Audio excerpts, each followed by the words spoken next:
Sa pulsa CCTV, ang pagsagasa ng kotse sa tumatawid na call center agent sa Quezon City. Ang kotse humarurot lamang palayo para takasan ang biktima. Yan at iba pang disgrasya sa kalsada sa Frontline Report ni JC Cosico.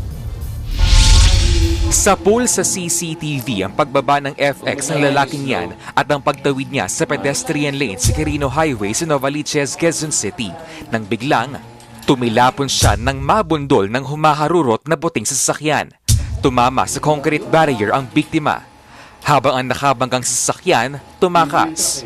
Mabilis po yung kotse na naka-aksidente doon sa kaigan sa talagang tumama talaga yung ulo niya, yung katawan niya doon sa barrier at nakatalagang lantang gulay na yung katawan.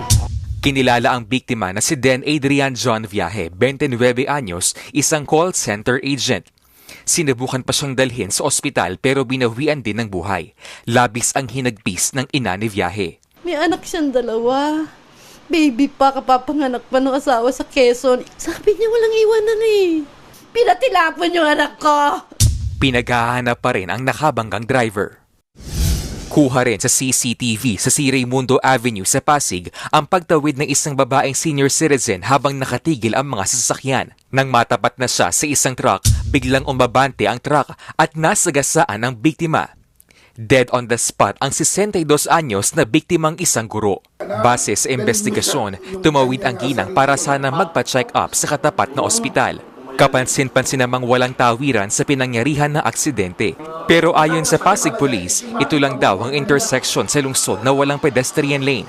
Hawak na ng pulisya ang driver ng truck na mahaharap sa reklamong reckless imprudence resulting in homicide. Sa korte na lang po ako magpaliwanag, sir.